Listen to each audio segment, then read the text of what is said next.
ఈ ప్రపంచంలో మనమంతా పుట్టాం, మనమంతా ప్రపంచం నుండి వెళ్ళిపోతాం.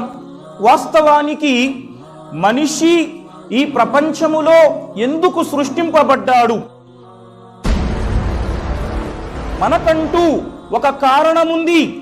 ఒక కారణము చేత మనిషి ప్రపంచములో సృష్టింపబడ్డాడు. ఆ కారణం ఏంటి? మన కోసం సూర్యుని ఉదయింపజేస్తున్నాడు, మన కోసం పగటిని చేస్తున్నాడు, పగటిలో మనం పని చేసుకుంటున్నాం.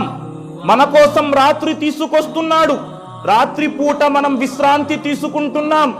మన కోసం భూమిని పాన్పుగా పరిచాడు, భూమిపై జీవితం కొనసాగిస్తున్నాం.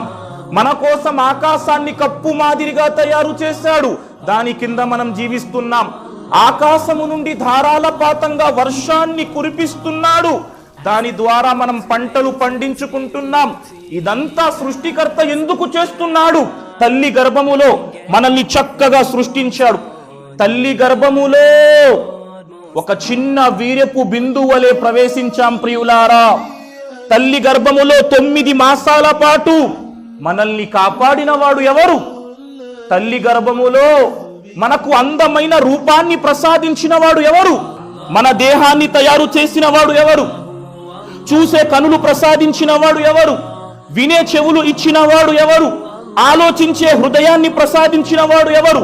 నఖసిక పర్యాంతం ఇంత గొప్పగా మనల్ని సృష్టించిన సృష్టికర్తనే మనం ఆరాధించాలి.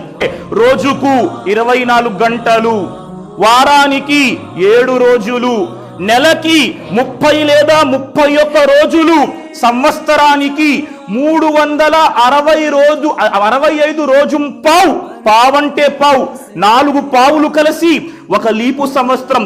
ఇంత ఖచ్చితంగా ఈ వ్యవస్థను నడిపిస్తున్నవాడు ఎవరండి? ప్రపంచానికే వెలుగునిచ్చే ఆ సూర్యుణ్ణి సృష్టించిన వాడెవరండి? సృష్టికర్త.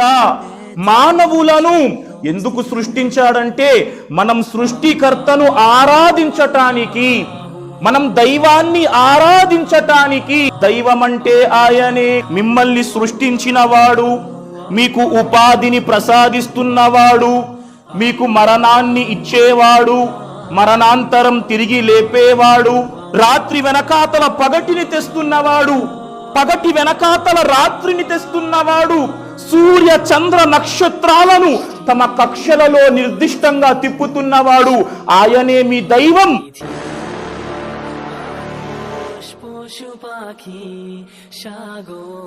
ఆ సృష్టికర్తను విడిచిపెట్టి ఎవరినైతే మీరు ఆరాధిస్తున్నారో వారు ఖర్జూరపు గింజపై ఉండే నా పొరకు కూడా యజమానులు కాలేరు దైవం అంటున్నాడు ప్రియులారా. ఆకాశములో ఎగురుతున్న పక్షులు ప్రియులారా తమ 2 రెక్కలు చాపి ఆకాశములో తటస్థ స్థితిలో ఉండిపోతాయి. పక్షులు రెక్కలు చాపి ఉంటాయి, కింద పడిపోవటము లేదు.